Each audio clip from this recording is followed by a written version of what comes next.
মদন বাবু, এই কে, এই কে এখানে?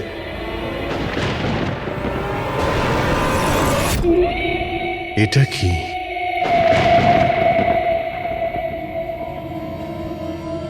পুতুল?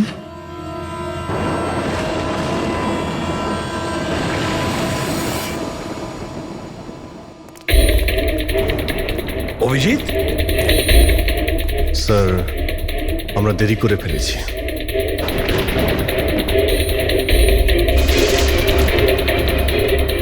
মাই গড,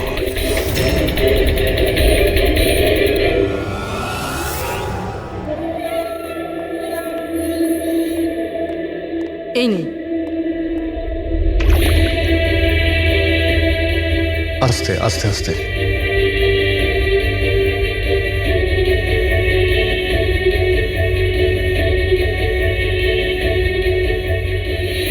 মদন বাবু, আপনি ঠিক আছেন তো?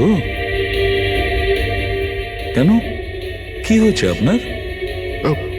কেউ আছে যে আমাকে প্রাণে মারতে চায়? কে? ও আমার আশেপাশেই আছে। আমাকে কখনো একলা ছাড়ে না। হয়তো এখনো আমাকে দেখছে, শুনছে। দেখুন মদন বাবু, একদম চিন্তা করবেন না, আপনার কিচ্ছু হবে না, আমরা আছি না? মদন বাবু, আপনি কার কথা বলছেন? কে কে আপনাকে বিরক্ত করছে? পুতুল, কাঠের পুতুল। কাঠের পুতুল? হ্যাঁ। না মানে ওটা ওরকম নয়, যারা কথা বলতে পারে না, অন্যের ইশারায় নাচে। এই কাঠ পুতুলগুলো কথা বলে, কথা বলতে পারে, নিজেরা চলে চলে ফিরে বেড়ায়।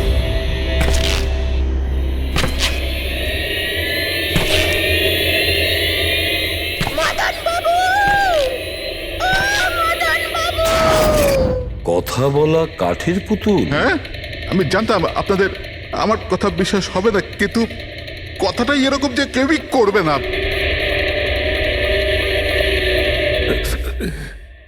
স্যার, আপনি এরকম কোনো পুতুলের ব্যাপারে শুনেছেন কখনো? না, জানেন কিছুদিন আগে আমার সাথে কি হয়েছিল? ওই দিন আমার জন্মদিন ছিল, ঘরের বেল বাজলো, তো আমি ভাবলাম যে আমার বন্ধুরা আমার সঙ্গে দেখা করতে এসেছে।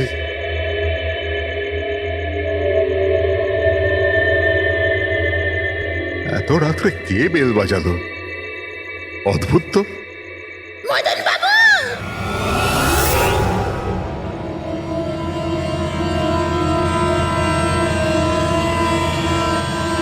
কে? দেখতে পাচ্ছেন না? আমি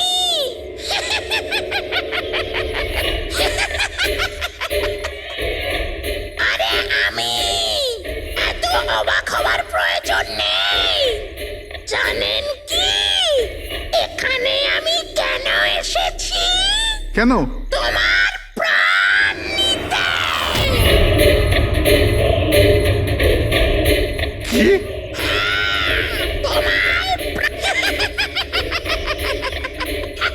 রবি, কবিতা, তাড়াতাড়ি এদিকে আসো। কি হয়েছে দাদা? কে? এ এ পুতুলটা এটা বলছে যে এ আমার প্রাণ নিয়ে নেবে। কি? হ্যাঁ দাদা, এটা একটা নির্জীব পুতুল, হ্যাঁ, ওটাই তো। তো এটা আপনার প্রাণ কি করে নেবে?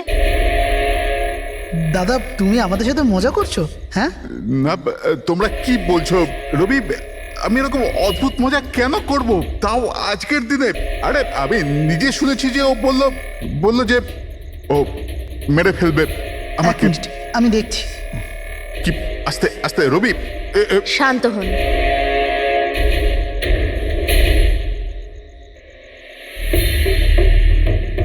দাদা, মনে হচ্ছে তোমার সাথে কেউ মজা করেছে। এই কাঠের পুতুলের মধ্যে কেউ মনে হয় স্পিকার ফিট করেছে। চেক কর, হয়তো কোনো স্পিকার আছে।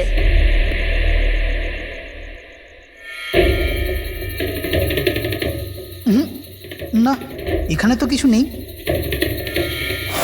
এখন কোথায় ওই পুতুলটা? কি কি করে থাকবে? আমি ওই সময় ওকে একদম ভেঙে চুরে জ্বালিয়ে দিচ্ছি, শেষ করে দিয়েছি। হুমকি দিচ্ছিল আমাকে, ওকে আমি কিভাবে এমনি ছেড়ে দিতাম? আপনি কি সত্যিই দেখেছিলেন? হ্যাঁ, আমি মদনবাবু, এটা হতে পারে যে আপনি কোনো স্বপ্ন টপ্ন দেখেছিলেন। না, আমি দেখেছিলাম ও একলা। আমি আর একবার নয়, এরকম আমার সাথে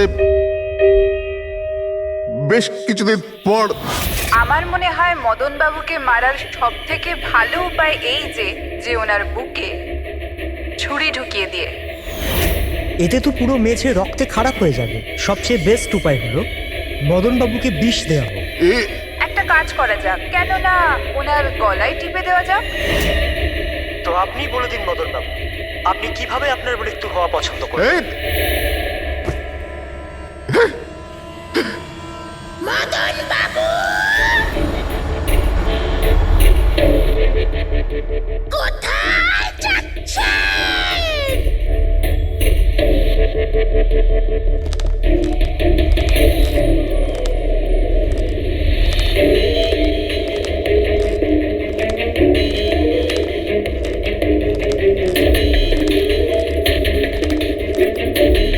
তো বলুন মদন বাবু।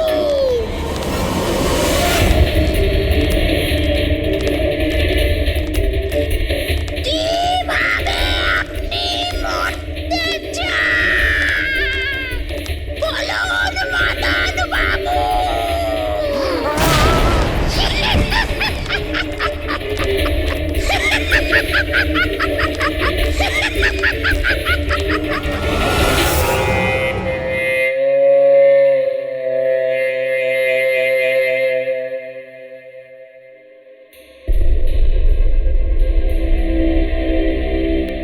সত্যি মদনবাবুর প্রাণ সত্যিই সংশয় ছিল। উনি সত্যিই বলছিলেন, কোনো ভ্রম ছিল না। এর মানে স্যার, মদনবাবুর খুন এই পুতুলটা করেছে? কি যে বাজে কথা বলো না। পুতুল আবার খুন করতে পারে নাকি? তাহলে স্যার খুনটা করলো কে? সেই ফেডরিক, যে কাঠের পুতুলের খেলাটা ভালো করে জানে।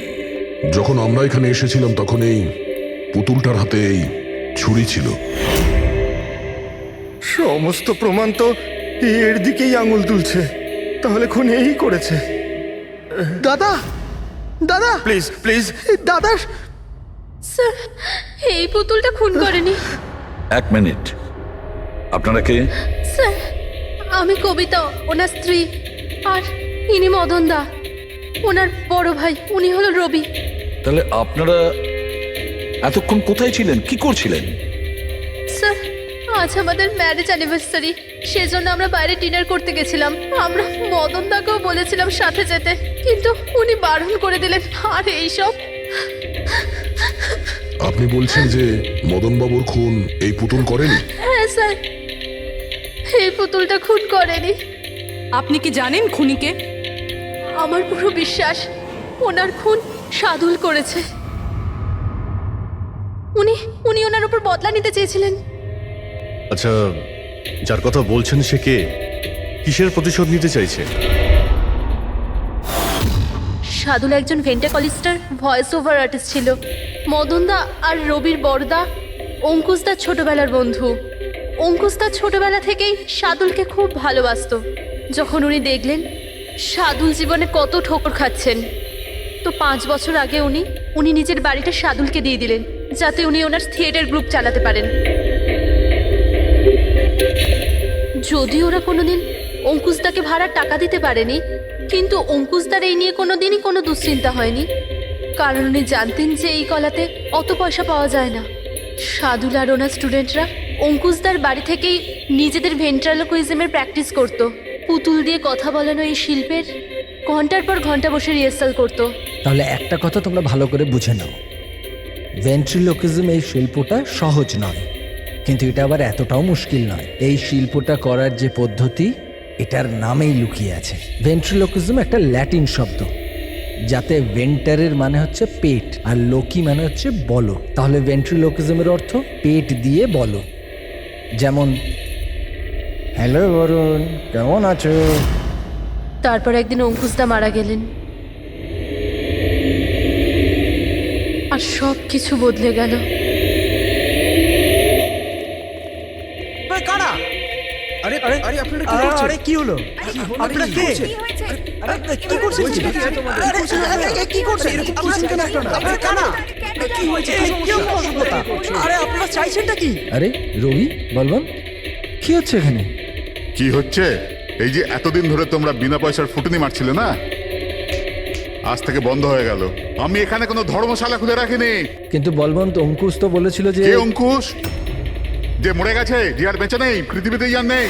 এতদিন পর্যন্ত ওর পদ্ধতিতে চলেছো, আজ থেকে আমার পদ্ধতিতে চলতে হবে। বুঝতে পেরেছো?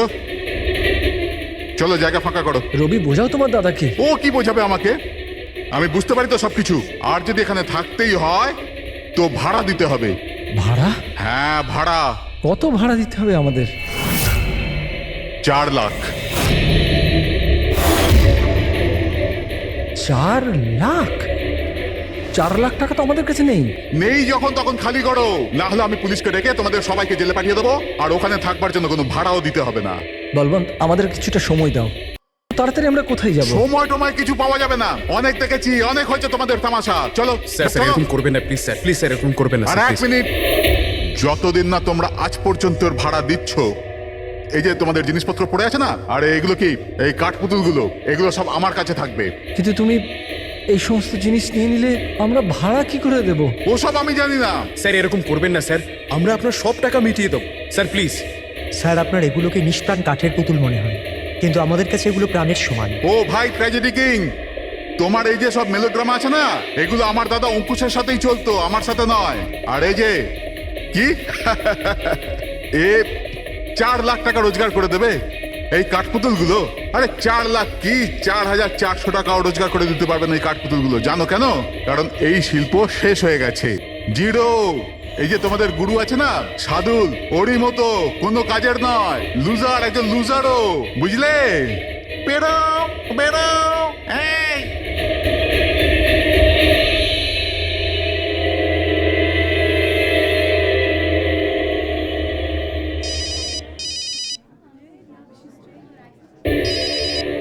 এও না। কে দাদা? আবার কে? সাদুল বারবার আমাকে এভাবে ফোন করে হুমকি দিচ্ছে। আমি দেখছি। হ্যালো। আমি আসছি তোকে মারতে। এবার তোর জীবন কিছুদিনের অতিথি মাত্র। হ্যালো দাদা, আমার মনে হয় আমাদের পুলিশ স্টেশনে যাওয়া উচিত। পুলিশ ডিপার্টমেন্টে আমি একজনকে চিনি, হয়তো ও আমাদের সাহায্য করতে পারে। হ্যাঁ দাদা, আমি এটুকু বিশ্বাস করতে পারিনি যে এই সাদুল এত বড় পাগল হবে। আমাদের পুলিশের কাছে যাওয়া উচিত। কোনো লাভ নেই। এই সাদুল নিজের মোবাইল থেকে ফোন করছে না, কোনো ল্যান্ডলাইন নাম্বার থেকে করছে। Landline number? আমি খোঁজ নিচ্ছি নাম্বারটা কোথাকার। কি? এটা কি বলছো তুমি? হ্যাঁ, ঠিক বলছি। এই নাম্বার এই হসপিটালের মর্গ রুমের। সাদুল আমাকে হসপিটালের মর্গের রুম থেকে কেন ফোন করবে? এই নাম্বার থেকে এনাদের কাছে ফোনে হুমকি দিচ্ছে। কাল রাত আর আজ সকালেও দিয়েছে। টানা 3 দিন ধরে আসছে। কে করছে এই কল? স্যার, এই ফোন দিয়ে কারোরই ফোন করবার কোনো অনুমতি নেই। আমি সারাদিন এখানেই থাকি, এই ফোন থেকে কেউ কোনো ফোন করেনি। তাহলে তুমি নিশ্চয়ই কল করেছো? স্যার, আমি কেন ফোন করব? আমি তো আপনাদের চিনিও না। হ্যাঁ, হতে পারে তুমি সাদুলের কথা করেছো। কি নাম বললেন আপনি? সাদুল। সাদুল? এই যে এ হলো সাদুল। চেনো তুমি একে? এ আপনাদের কি করে কল করবে? কেন করতে পারবে না কল?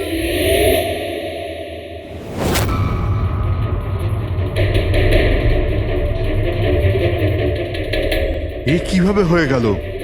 সাদুল 3 দিন আগে ইনি মারা গেছেন, তাহলে ইনি ফোন কি করে করবেন? কিন্তু এর মৃত্যু হলো কিভাবে? ইনি ড্রিঙ্ক করেছিলেন, একটা গাড়ি এনাকে উড়িয়ে দিয়ে চলে গেছে, ওখানেই ওনার মৃত্যু হয়। যদি ও এখানে মরে পড়ে আছে তো আমাকে হুমকি দিয়ে ফোন কে করছে?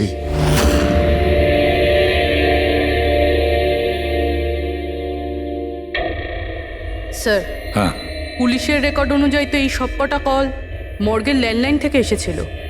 কিন্তু মর্গেন ল্যান্ডলাইন তো কেউ ইউজই করে না, তাহলে সব কি করে? পূর্বী, ভালো করে চেক করো, দেখো ব্যাপারটা কি।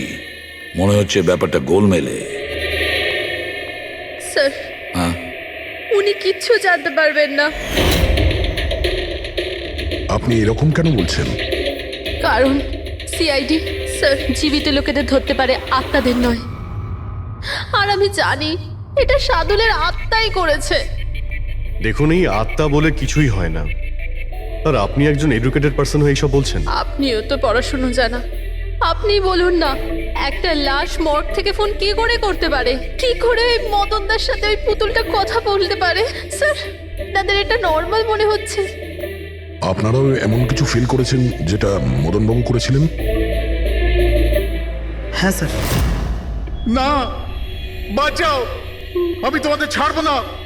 তোমরা খুব বিরক্ত করছো আমাকে। তোমাদের সবাইকে মেরে ফেলবো আমি, ছাড়বো না। দাদা, সরে যাও। না, দাদা কি হলো? এদিকে আসবে না। আরে কিন্তু দাদা, এটা কি করছো তুমি?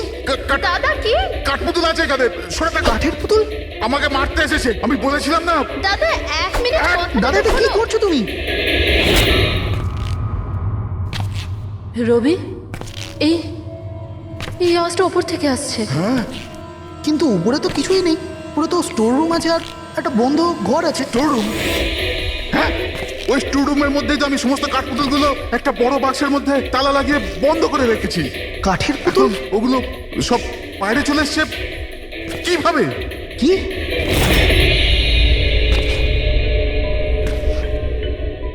দাদা, তুমি তুমি ভয় পেও না, এসো উপরে এসো। রবি, কিন্তু চলো আস্তে আস্তে সামলে।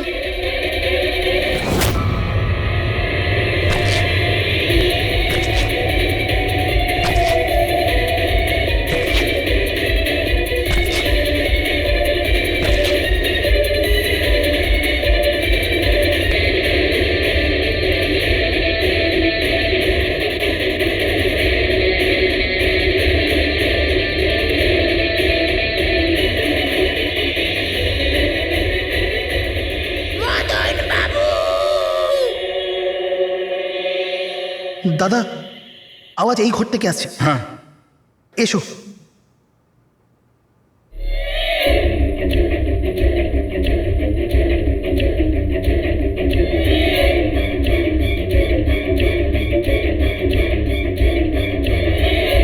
মদন বাবু,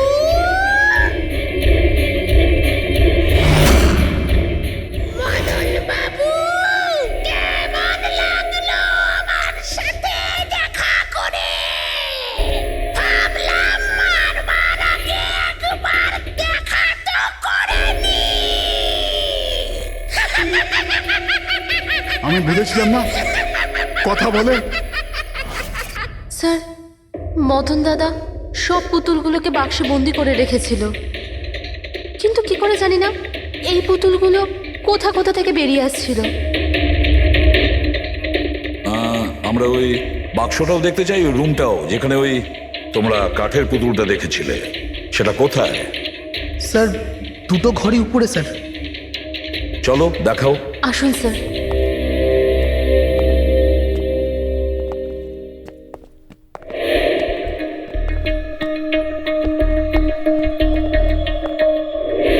স্যার, পায়ের আওয়াজটা আমরা করিডোরে শুনেছিলাম, আর ওই পুতুলটা আমরা এখানে এখানে দেখেছিলাম স্যার।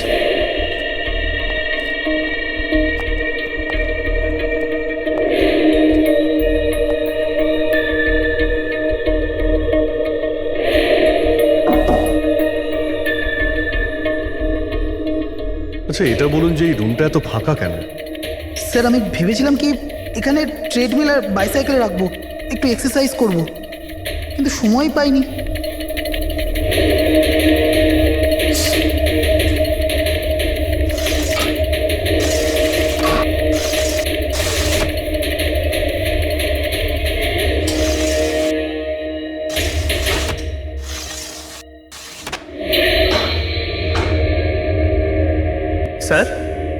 এটা তো বন্ধই হচ্ছে না।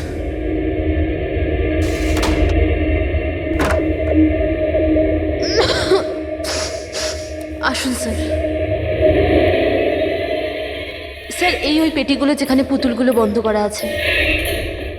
একটু লাইটটা অন করবেন? হ্যাঁ।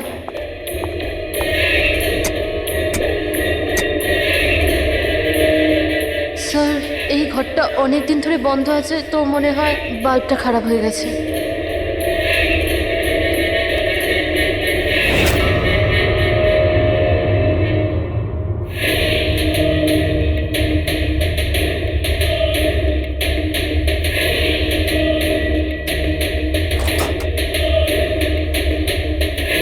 স্যার প্রত্যেকটা বক্সে তালা লাগানো আছে।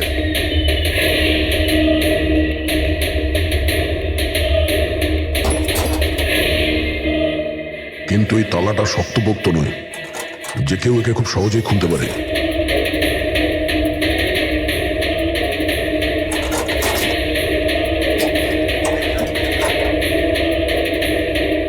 এতগুলো পুতুল,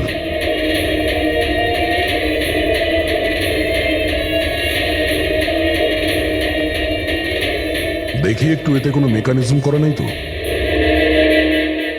স্যার আমি আপনাকে বলছি তো, এরা কথা বলে না। স্যার নিশ্চয়ই সাদুলের আত্মা এসে এদের কথা বলায়।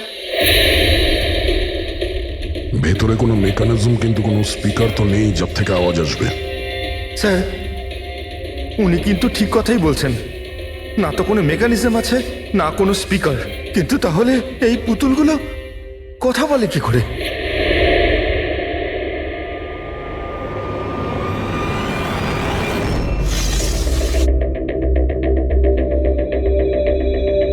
লকটা কি খারাপ? লকটা খারাপ স্যার। এখান থেকে তো সহজেই কেউ ভিতরে ঢুকতে পারে। সিঁড়িও রয়েছে আর পাইপও রয়েছে, যে কেউ সহজেই ঢুকতে পারে। আর যে সহজে এই রুমে ঢুকতে পারে সে বাক্সতে বন্ধ থাকা কাঠের পুতুলগুলোকে উঠিয়ে বাইরে যে কোনো জায়গায় রাখতে পারে, যেভাবে এখানে রাখা ছিল তোমাদের ভয় দেখানোর জন্য। স্যার মানে মানে এটা কোনো আত্মা নয়। আরে ওই আত্মার কথা ছাড়ো তো, আত্মা হয়ই না। এটা সেই হতে পারে এই বাড়ির প্রত্যেকটা কোণা সে চেনে, প্রত্যেকটা কোণা। আর তাছাড়াও কাঠের পুতুলের ব্যাপারেও খুব ভালো মতো জানে। আর এরা হতে পারে সাদুলের স্টুডেন্ট। সাদুলের স্টুডেন্ট খোঁজ নিয়ে দেখতে হবে যে সাদুলের স্টুডেন্টস এই মুহূর্তে কোথায় আছে আর কি করছে। হাই, আমার নাম হলো ফ্রিডা। আমার নাম দীপেশ। আমার নাম হলো তরুণ। আর আমার নাম লোচন।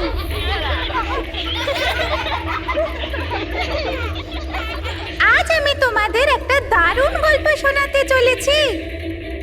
না, সবসময় কেন তুমি শোনাবে গল্প? আরে তুই তো আপত্তি কিসের? হ্যাঁ হ্যাঁ ফ্রিডা, তোমার সবসময় ভালো রোল প্রয়োজন পড়ে। হ্যাঁ দীপেশ, তুমি একদম ঠিক বলেছ। পরিশ্রম আমরা করি আর ফেমাস তুমি হয়ে যাও। তোমার পুতুলও তো সেই কথাই বলছে। স্যার বুঝতে পারছি না স্যার, এটা এই পুতুলগুলো কথা বলছে কি করে? আরে পঙ্কজ, এটা একটা আর্ট, ভয়েস চেঞ্জ করার আর্ট। এটাকে বলে ভেন্ট্রিকুলিজম। একদম। কথা তো এরাই বলছে, কিন্তু মনে হয় যেন এই আওয়াজ পুতুলের মুখ থেকে বেরোচ্ছে। কিন্তু স্যার এরা কোথায় কথা বলছে আপনি দেখুন না, এদের তো ঠোঁটটা পর্যন্ত বন্ধ। দেখো আমি বলছি আমি বেস্ট। এটাই তো শিল্প পঙ্কজ, মুখ না খুলে এত পরিষ্কার কথা বলা। আওয়াজ এখানে এই পেট থেকে বেরোয়। ওই আর্টটাও এদের মতো শিল্পীরই তৈরি করা। ওই পুতুলগুলো এই আর্টের দ্বারাই মদনবাবুর সঙ্গে কথা বলে, আর ওই নিউজ রিডারও। কিন্তু স্যার এরা তো পুতুলগুলোকে হাত দিয়ে নাড়াচ্ছে স্যার। হ্যাঁ, এরকমই তো হয় পাপেট শুয়ে।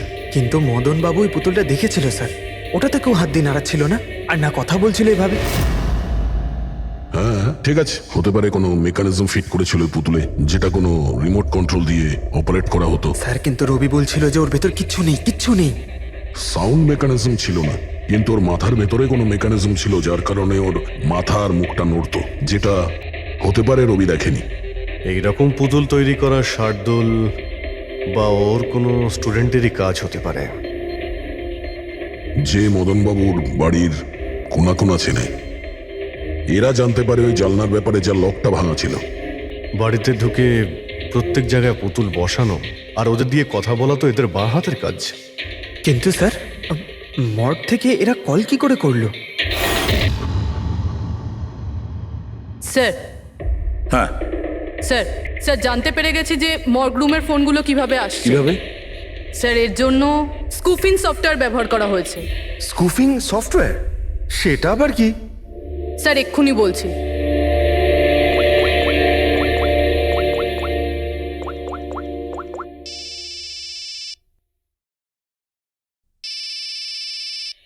কি যন্ত্রণা! আমার ওয়াইফকে এখনই ফোন করতে হলো। হ্যাঁ স্যার, আমি কারেন্টের বিলটা দিতে না আবার ভুলে গেছি। মনে হয় লাইনটা কেটে দিয়ে গেছে। আমাকে বকবে বলেই ফোনটা করেছে। ফোনটা তোলা ঠিক হবে? ধরো, যাও তাড়াতাড়ি কথা বলে নাও। হ্যালো, হ্যাঁ, আমি বাড়ি ফেরার সময় কারেন্টের বিলটা দিয়ে বাড়ি যাবো। রেডি স্যার, এইবার কারেন্ট কেটেই যাবে। আরে পুরবি, তুমি ফোন করেছিলে? কিন্তু এটা তো আমার ওয়াইফের ফোন নাম্বার। পুরবি, এটা করলে কি করে? স্যার এটাই তো এই সফটওয়্যারের বিশেষত্ব। ফোন যেখান থেকেই করো, নাম্বার সেটাই দেখাবে যেটা আপনি চাইবেন। কিন্তু পুরবি, তুমি এই সফটওয়্যারটা পেলে কোথা থেকে? স্যার সাইবার ইউনিট থেকে নিয়েছি। আর স্যার এর সাহায্যে শুধু নাম্বারই নয়, বরং কোনো মানুষ তার লোকেশন পর্যন্ত ভুল বলতে পারে। ওরে বাবা রে! স্যার, ভীষণ বিপজ্জনক সফটওয়্যার কিন্তু। খুনি মর্গের নাম্বার এই জন্যই ব্যবহার করেছে যাতে আমরা ভাবি এই পুরো ব্যাপারটা সাদুলের আত্মা করেছে। সাদুলের আত্মা। দেখা করে খুব ভালো লাগলো, পরের বার আবার দেখা হবে। বাই সাবধানে যাও তোমরা। Bye bye bye bye bye. হ্যাঁ বলুন, কিভাবে আমি আপনাদের সাহায্য করতে পারি? হ্যাঁ, তোমরা সাহায্য না করলে আর কে করবে? আসলে আমরা এটাই জানতে চাই যে মদনবাবুকে ভয় দেখানোর প্ল্যান তোমাদের মধ্যে কে করেছিল? আমরা ঠিক বুঝলাম না। আচ্ছা, তোমরা কিছু বুঝতে পারলে না? হ্যাঁ, না স্যার, আমি বুঝতে পারলাম না। আমি নির্দোষ। খুব হাসি পেল। হ্যাঁ, একটা লোক মারা গেছে আর তোমাদের সবার হাসি পাচ্ছে। মৃত্যু? কার মৃত্যু? মদন বাবুর খুন হয়েছে ওনার।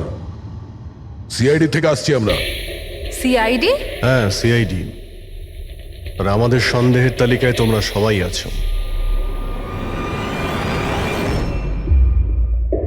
কাল তোমরা কোথায় ছিলে? কাল আমি আমার বন্ধু শালিনীর বাড়িতে ছিলাম। ওর বাড়ির লোকদের জিজ্ঞেস করতে পারেন। আর তুমি তুমি কোথায় ছিলে? স্যার আমরা লোচন আর আমি একটা শোয়ের জন্য গিয়েছিলাম পুনেতে। আজ সকালে ফিরেছি। পুনা? কিসে গিয়েছিলে পুনায়? ক্যাব বুক করে।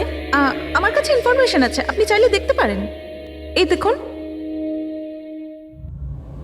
কি ব্যাপার, এত ঘামছো কেন তুমি? হ্যাঁ, কাল রাতে তুমি কোথায় ছিলে? স্যার ওই আমি বলছি, তুমি কাল রাতে মদনবাবুর বাড়িতে ছিলে কিনা? হ্যাঁ হ্যাঁ ছিলাম ওখানে, কিন্তু আমি কাউকে মারিনি। তাহলে ওখানে কি করতে গিয়েছিলে? হ্যাঁ স্যার, আমি তো শুধু মদনকে শিক্ষা দিতে চেয়েছিলাম। যেটাও সাদুল স্যারের সাথে করেছে, খুব খারাপ করেছে। আর হ্যাঁ, আমাদের মাঝে আজ যে সাদুল স্যার নেই তার একটাই কারণ, সে হচ্ছে মদন। ওনার জন্যই উনি মদ খাওয়া শুরু করেছিলেন আর সময়ের আগেই মারা গেলেন। তোমরা ভেবেছো খুনের বদলা খুন? না না স্যার, আমরা শুধু ওনাকে ভয় দেখাতে চেয়েছিলাম। গৌরবের প্ল্যান ছিল এটা।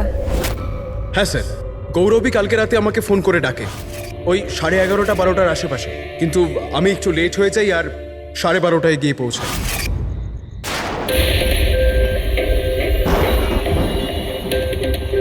আজ তো এমনিতেই অনেক লেট হয়ে গেছি, মেরেই ফেলবে গৌরব আমাকে। চলে গেছে হয়তো ভিতরে, এবার ওকে ইশারা কি করে করবো?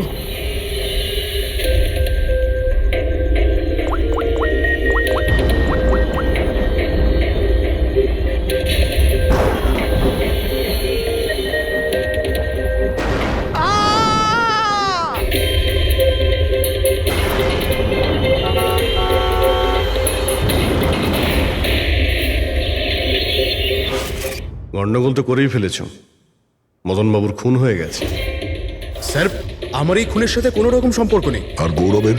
স্যার এটা তো গৌরবই বলতে পারবে, তাই না? ঠিক আছে, গৌরবকে ডাকো। কোথায় ও? গৌরব তো এখন গোয়াতে আছে। গোয়া? গোয়াতে কেন? স্যার এটা জানি না। ওকে কিন্তু বাঁচানোর চেষ্টা করবে না, নাহলে তুমি ফেসে যাবে, বুঝেছ? না স্যার, এরকম ব্যাপার নয়। কালকে রাতে যখন ওকে আমি ফোন করি তখন ওর ফোন বন্ধ ছিল। আজকে সকালে মেসেজ আসে আমার কাছে। মেসেজ দেখাও তো। স্যার কাল রাত্রে যেটা হয়েছিল সেটা হওয়ার কথা নয়। আমি গোয়া পৌঁছে গেছি কিছুদিন গা ঢাকা দেওয়ার জন্য। কিন্তু এ গোয়াতে কখন পৌঁছলো আর কিভাবে? যখন আমরা ক্রাইম সিনে পৌঁছেছিলাম তখন তো ও ওখানে ছিল না। হ্যাঁ, যদি আমরা এটাও ভেবে নিই যে যখন আমরা ওখানে পৌঁছলাম তার ঠিক আগে ও ওখান থেকে বেরিয়ে গেছে, তাহলে ও গোয়া কি করে পৌঁছবে? খুন হয়েছিল রাত 1টার সময়, আর তারপরে আমরা ওখানে পৌঁছেছি। ফ্লাইট নেই গোয়া যাওয়ার জন্য। স্যার হতে পারে ফ্লাইটে না গিয়ে বাসে বা গাড়ি করে গেছে হয়তো। না পঙ্কজ, ড্রাইভ করে গোয়া পৌঁছতে মিনিমাম 12 ঘন্টা লাগে, আর এই মেসেজটা এসছে সকাল 9টার সময়। মানে গোয়া পৌঁছানোর আগেই ও মেসেজ করে দিয়েছে যে ও গোয়া পৌঁছে গেছে। পঙ্কজ, খোঁজ নিয়ে দেখো যে গৌরবের ফোনের লাস্ট লোকেশন কোথায় দেখাচ্ছে। তুমি গৌরবের নাম্বারটা দাও। আচ্ছা ঠিক আছে, থ্যাংক ইউ স্যার। স্যার গৌরবের শেষ লোকেশন ছিল ওই মদনবাবুর বাড়ি, আর কাল রাত 11:30টার সময় ওর মোবাইল বন্ধ হয়েছে। 11:30? Hello, thank you sir. Gaurav নামের কোনো ব্যক্তি গোয়ার কোনো ফ্লাইটেই ছিল না, না আজকে সকালে না কাল রাতে। আর তাছাড়া স্যার একে কোনো এয়ারপোর্টে সিসিটিভি ফুটেজেই দেখা যায়নি। মানে আমাদের সন্দেহ একদম ঠিক, গৌরব এখানেই আছে। তাহলে ও বা অন্য কেউ ওর ফোন থেকে এই মেসেজটা পাঠিয়েছে যে ও গোয়া চলে গেছে। কিন্তু স্যার কেউ এরকমটা করবে কেন? সেটা তো আমি জানি না ফ্রেডি, কিন্তু একটা কথা আমি বুঝতে পারছি না, গৌরব তো চাইলে যে কোনো সময় মদনবাবুকে মারতে পারতো। এসব নাটক করার কি প্রয়োজন ছিল? আর ওরার 4 জন এই কাঠপুতুলের খেলাটাই বা কেন খেলছিল? আর ও যদি মদনবাবুকে মেরেই থাকে তাহলে ওর 4 জন বন্ধুকে কেনই বা বললো না? সন্দেহটা আমার এইখানে। এর একটাই কারণ বস, হতে পারে গৌরবকে তাড়াহুড়োতে মদনবাবুকে মারতে হচ্ছে যখন ও ধরা পড়ে যায়। আর না হলে খুনি গৌরব না অন্য কেউ। স্যার খুনি যদি অন্য কেউ হবে তাহলে গৌরব কোথায়? হতে পারে খুনি গৌরবকে মেরে গায়েব করে দিয়েছে, আর আমাদের সামনে এমন প্রমাণ ফেলে দিয়েছে যে আমাদের মনে হয় যে ও পালিয়ে বেড়াচ্ছে, গোয়াতে আছে ও। এই লোকটা ভাঙা রয়েছে। এই জানলা দিয়ে গৌরব আর ওর বন্ধুরা ভিতরে আসতো আর মদনবাবুকে ভয় দেখাতো। আর এই গৌরব কাল রাতে এখানে এসেছিল, তারপর থেকেই গায়েব হয়ে গেছে। তাহলে হতে পারে ওর সঙ্গে যা হয়েছে এখানেই হয়েছে। কিন্তু ওর সাথে যদি এখানে কিছু হয়ে থাকে তাহলে কিছু না কিছু তো ট্রেসেস পাওয়া উচিত। তাহলে একবার টেস্ট করে দেখা যাক। রবি, স্যার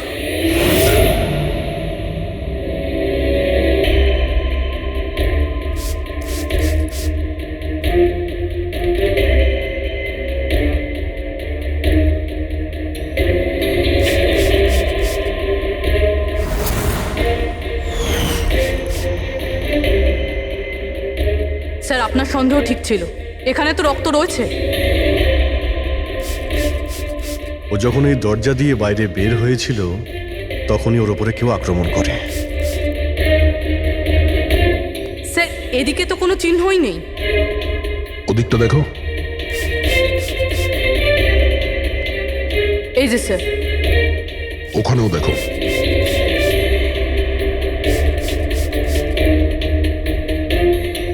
ও, তার মানে হামলা করার পর গৌরবকে টেনে হিচড়ে স্টোর রুমের কাছে নিয়ে আসা হয়েছে।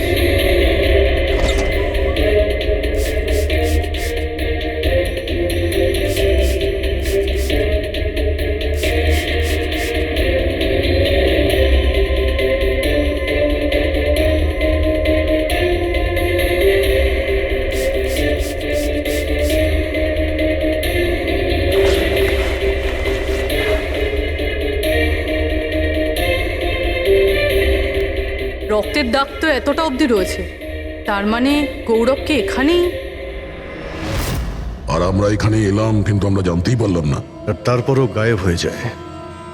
মনে হচ্ছে এখন বডিটাকে কোথাও পুঁতে দিচ্ছে এই বাড়ির লোকেরা।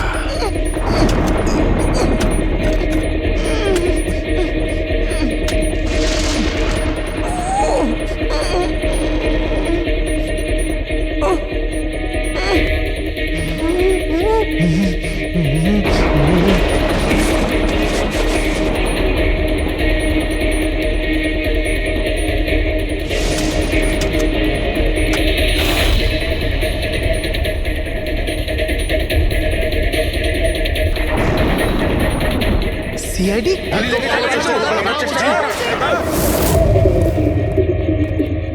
সরে যাও। পিছিয়ে যাও। স্যার, হ্যাঁ, জীবিত আছে। তাড়াতাড়ি হসপিটালে নিয়ে যাও। তোমরা কবর দিতে চাইছিল ওকে? হ্যাঁ, কিন্তু আপনি কি করে জানলেন আমরা এখানে? আজকাল মোবাইলের মাধ্যমে আমরা অপরাধীকে ধরে ফেলি।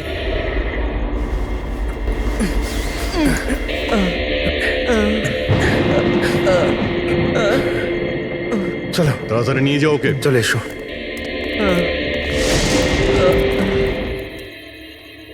ওই স্বার্থপর আর লোভী মানুষটার মরে যাওয়াই ঠিক ছিল। অঙ্কুশদা মারা যাওয়ার পর মদনদা নিজেই সব প্রপার্টি দখল করতে চেয়েছিল। আমরা কি পেতাম? লবণঙ্কা। আমরা এই প্ল্যানটা তখন বানালাম যখন বাড়িতে ওই কাঠপুতুলের ঘটনাগুলো ঘটছিল। আমরা জানতাম স্যার কোনো আত্মা টাত্মার চক্কর নয়। এই জন্যই আমরা এক রাত জাগলাম যাতে এই পুতুলটার রহস্যের পর্দা খুলতে পারি। আর তারপরে তোমরা গৌরবকে ধরে ফেলো। হ্যাঁ,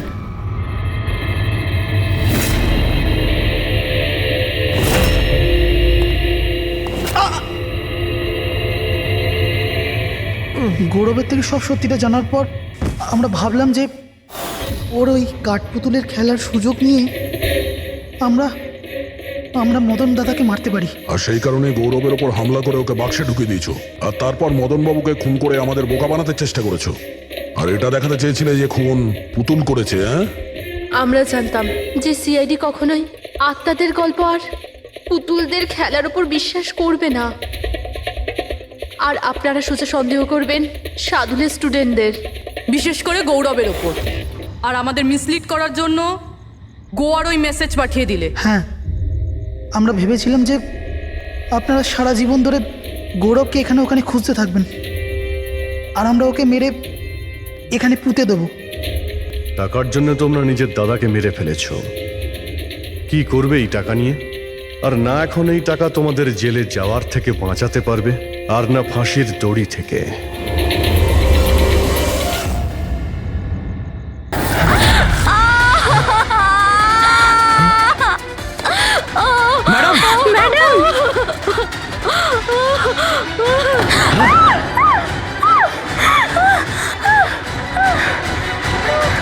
Oh shit!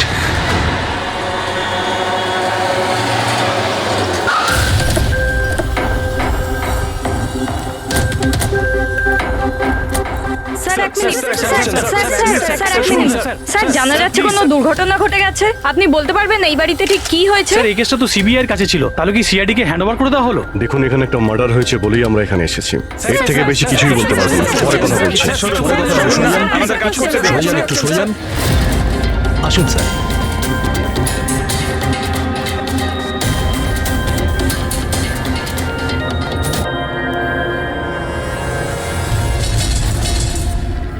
ওর মুখটা আর হাতটা তো একদম পড়ে গেছে।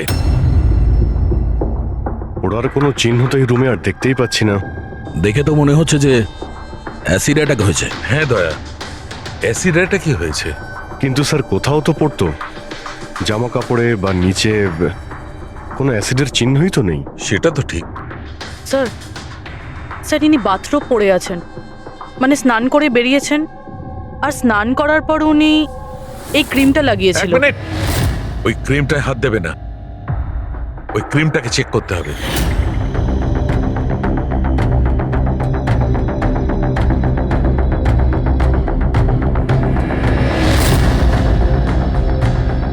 আরে, এ তো কিছুই হলো না। হবে পঙ্কজ, ওয়েট।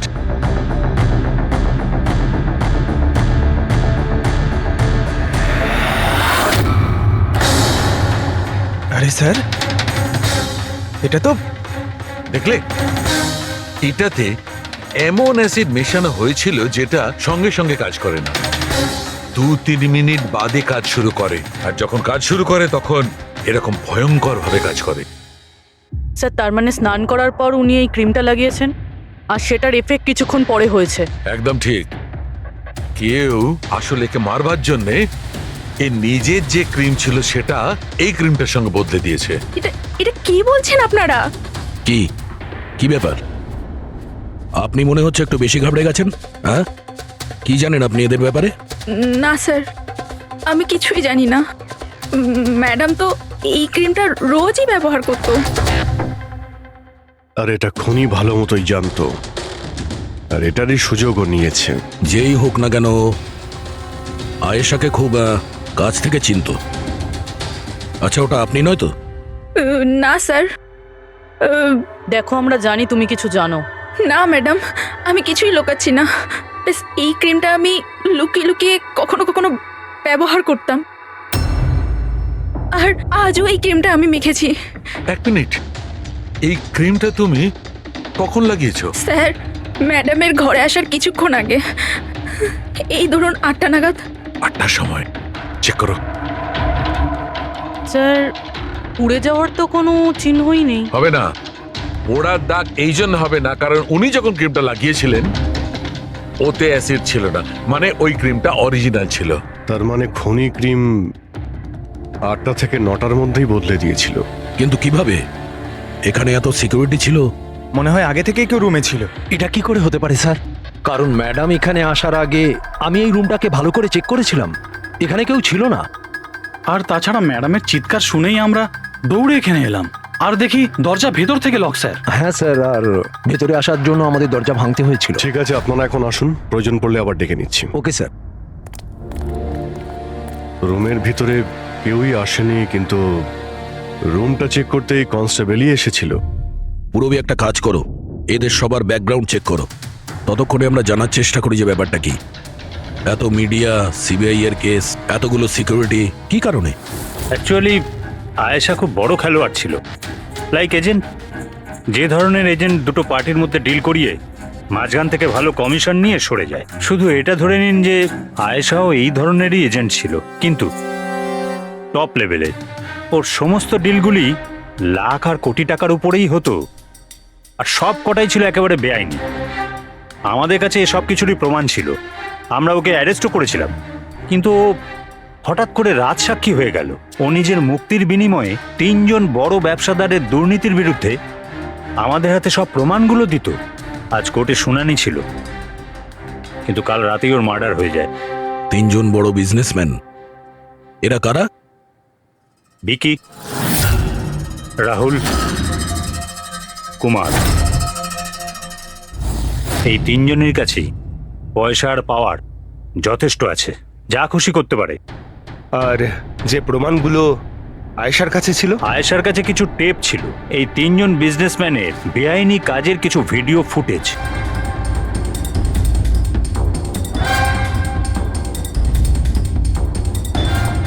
তার মধ্যে কুমারের একটা ক্লিপ আমাদের কাছে আছে, এই দেখো দয়া।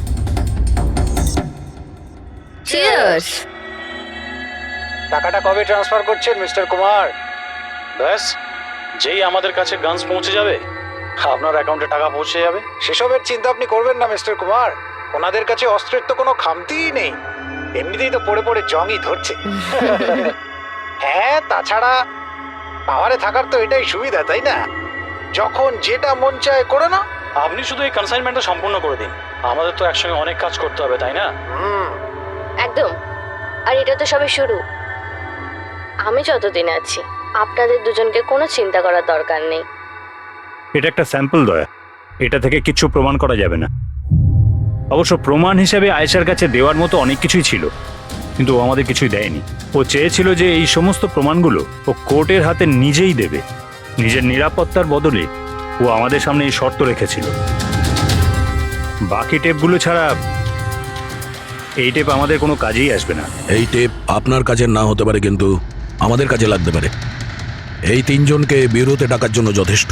যে লেভেল পর্যন্ত এরা পৌঁছেছে, এদের পক্ষে আয়েশার মার্ডার প্ল্যান করা খুব একটা বড় ব্যাপার নয়। ছিলাম এগুলো ওই লোকগুলোর স্টেটমেন্ট আর সিগনেচার যারা কাল রাত 9টা থেকে 3টে অবধি আমার ক্লায়েন্টের সাথে ছিল। টাইম তো আমরা জিজ্ঞাসা করিনি। দেখুন, আয়েশার মাথা খারাপ ছিল। ও এমনই মন গড়া গল্পগুলো শোনাতো যাতে ও শাস্তি থেকে বেঁচে যায়। That's it. আয়েশা আপনাকে ঠকিয়েছে, আপনার বিরুদ্ধে সিবিআই এর কাছে প্রমাণ দিয়েছে। রাগ হওয়াটা তো স্বাভাবিক। হ্যাঁ, ভেবেছিলেন খুন করে দেওয়া যাক ওকে? রাগ নয় স্যার, বরং আফসোস হলো ওর ওপর। কারণ ও চাইলেও কিছু করে উঠতে পারতো না স্যার, কারণ ওর করার মতো কিছুই ছিল না। এটা আমার ক্লায়েন্ট রাহুলের অ্যালিবাই। কাল রাত্রে ইনি কিন্তু নিজের বিজনেস পার্টনারদের সাথেই ছিলেন। এর মধ্যে সমস্ত ডিটেলস আছে।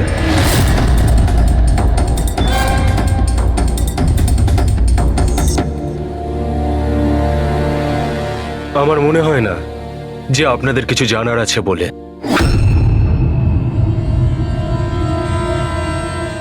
আপনারা যেতে পারেন। ধন্যবাদ। মার্ডারের সময় আমার ক্লায়েন্ট ফ্যামিলি ফাংশনে বিজি ছিলেন, আর এই হচ্ছে তার প্রমাণ। মিস আয়েশার কাছে আপনার বিরুদ্ধে প্রমাণ ছিল মিস্টার কুমার। আর এমন প্রমাণ যা আপনাকে বরবাদ করে দেওয়ার জন্য যথেষ্ট। আয়েশা খুবই চালাক মেয়ে। ভালো হয়েছে মারা গেছে, নাহলে আমি ওকে মেরে ফেলতাম। মারতেন না মেরে ফেলেছেন? না স্যার, আমি ওকে মারিনি, কিন্তু ওই মানুষটাকে আমি নিশ্চয়ই থ্যাঙ্কস বলবো যে আমার মনের ইচ্ছেটাকে